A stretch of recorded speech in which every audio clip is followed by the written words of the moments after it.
And you actually go out and see more than 100 managers in 5 months. Tell me how you do that. I mean, it certainly needs a big support structure at home because you're certainly out the house a lot. It's great for air miles, but certainly not good for work-life balance. But it is a very necessary part of our process. We have to understand the asset manager landscape. We've got to understand what investors are concerned about. And we've got to make sure that once we come back with those findings, we then are able to ensure that our portfolios are effectively diversified for our clients. Generally, how many of these managers do you actually include in your portfolios? Locally, I mean, it's less about manager inclusion in the portfolios and more about our proper understanding of the managers. So locally, we will make sure that we have on our full understanding radar over about 100 managers, and we like to do the same thing globally as well. So that'll be spread amongst the different asset classes, as well as the different structures and philosophies of managers that we've got. And you said you have to be concerned about what they are concerned about. What are they concerned about at the moment? Because it's a time for cool heads. Yeah. It's quite interesting that we do these trips biannually, and 6 months ago the big concern was, or not the concern, but the big headline was, is China going to have a soft landing or a hard landing?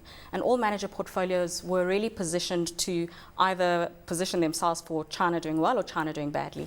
And these discussions recently are all about Europe. And the fortunate thing for the US is it's given the US some breathing space, but it really is about the euro implosion. You know, is Greek going to exit? Is Germany going to exit? What is going to be the final outcome of this? What is apparent and what is clear is that there's still going to be lots and lots of problems down the road.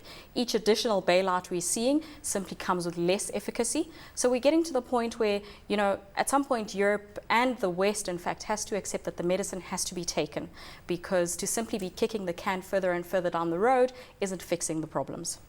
And I see there's a lot of focus on the qualitative research going into the manager, what he's done in the past, his view and his way of managing funds, rather than chasing the returns and sticking to a manager who's performed well.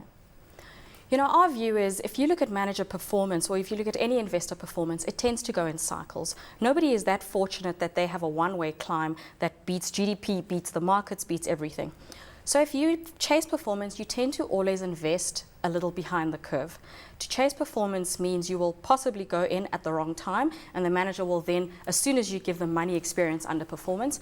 So our view is understand a manager's ability to perform and generate alpha through the cycle.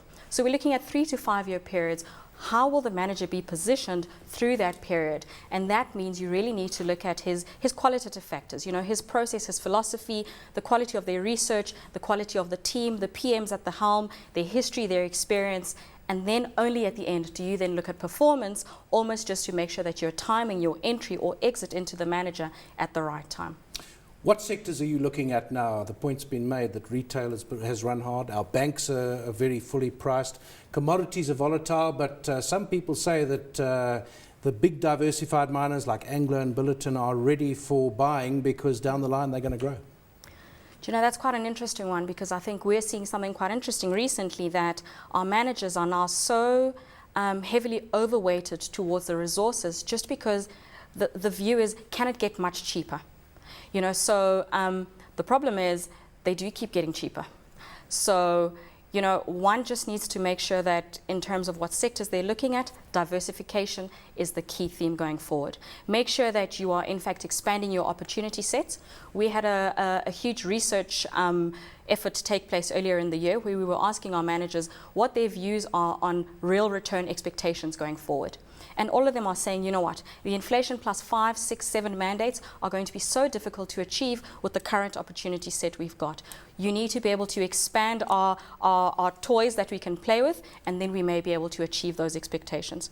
So managers are asking for global mandates. They're asking for the ability to go to emerging markets. They're asking for the ability to look at not only different regions, but different asset classes, because that is the only way you are in fact going to achieve the same returns that you historically have achieved with the same asset classes that you would have played with previously.